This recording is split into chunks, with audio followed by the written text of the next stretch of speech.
Once again, you are welcome to GSC 322, which is Basic General Mathematics 5. Like I said, this course will be handled by the Mr. L.O. Aminu and Mr. S.A. Yusuf.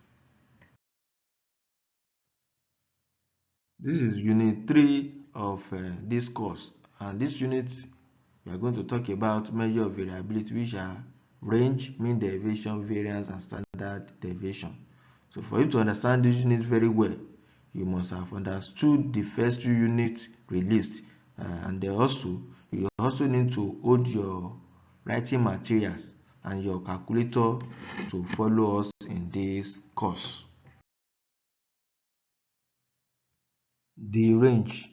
This is the subtraction of the lowest value from the highest value. Let's look at the given example here. If you look at this example here, you have to find the range. And to solve this, you discover that the highest value here is 30 and the lowest value here is 3. So what we need to do is to subtract 3 from 30 to get our. And if you do that, you say 30 minus 3, which is equal to 27. Mean deviation. The formula given here can be used to calculate mean deviation of ungrouped data. Let's look at an example here. So given this example, we are asked to find the mean deviation, and then to solve this, the first thing we need to do is to find the mean value of the given data. So you can pause the video to find the mean value, and then if you do that, you should have something like this. You add the value together and divide by 5, and then when you do that, you get 8 as your mean. So we now do to get the mean deviation. Now what we now do is to subtract the mean value from the given data. That is 5 minus 8 in absolute value plus 6 minus 8 in absolute value. So if you do that, you have this, then you divide by 5. So 5 minus 8 is going to give us minus 3 in absolute value, then plus minus 2 in absolute value, and you divide it by 5. So anything in absolute value we always return to plus or positive. So minus 3 absolute value becomes plus 3, plus 2, then minus 2 in absolute value will also give us plus 2. So if you do that, you have something like this, then divide by 5. So if you add and divide by 5, you get 2.4. Let's look at mean deviation under group data. So we can solve mean deviation under group data with the given formula. So let's look at an example here. So given this example, so we have to find the mean deviation, and to solve that, so we are going to first of all find the mean value of the table, and then as usual you can pause and find the mean value. So to get the mean value, so the first thing you need to do is to find your x, and to get your x, you add the lower class interval plus the highest upper class interval, then you divide by 2. So that you get the following value. So you now multiply your f and x together, and when you are multiplying, you have 6 times 3, which will give us 18. So if you do that, you have the following value. Then you sum up your f of x to give you 270. You also sum up your summation of f to give you 30. Then you now divide your 270 by 30. So you have 9 as our mean value. So to now get the mean deviation, you start subtracting the mean value from the value of x. So we should have 3 minus 9, which will give us minus 6. Then you don't forget that it's going to return to positive 6 because it's in absolute value. So you do the rest, so you have the following value.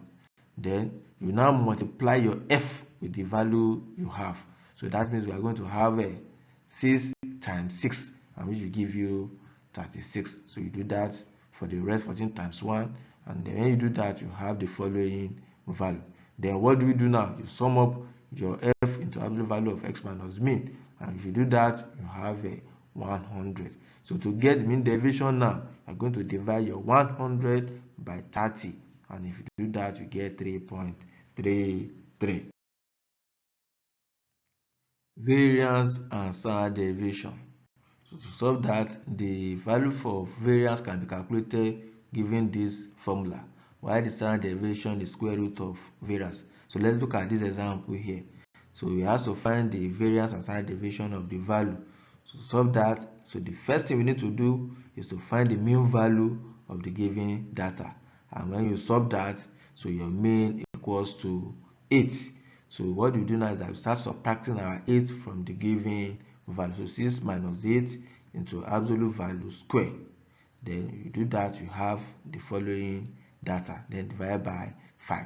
So minus 6 minus 8 square, so plus minus 4 square, then everything will be divided by 5. So minus 2 square will give us 4, and y minus 4 square will give us 16. So if you solve that, you have something like this divided by 5. Then which will give us, if you sum up, will give us 40 divided by 5, and 40 divided by 5 is 8. So to get the standard deviation now, we are going to square root of our 8. So square root of 8 is equal to 2.83. Let's look at the variance and standard deviation under group data. So for the variance, we have the formula, and then the standard deviation is square root of the variance. So let's look at an example. So given the table here, so let's find the variance and standard deviation. So solve that. So we are going to first of all find the value for our mean, and that is by getting the determinant of our x for x. Then you multiply our f with x to get our value for fx. So if you multiply, you have this, then you now sum up your fx to give you 1320. You sum up your f to give you 40. So you divide 1320 by 40, and that gives us 33. So that means the value for our for mean is 33. So to find the variance now, so start the value for our mean minus the value of our x, which is 33, 22 minus 33, and that will give us minus 11. So when you subtract 27 minus 33, and you get the following value for the rest, then what do you do now? So you are going to square root, you are going to square our value now, which is minus 11 times minus 11, which give us 121. So if you do the rest, you have the following value. So now you multiply the result with your f. So that means 4 times 121, which give us 484. So you do for the rest. So if you do that, you have the following value. Then what do you do now? You sum up your f, absolute value x of minus mean squared. So if you solve that, you have 1410. So to get the variance now, we are going to divide 1410 by 40, and that gives us 35.25. So the standard deviation is always the square root of variance. So you are going to find the square root of 35.25, and if you get that, that will give you 5.94.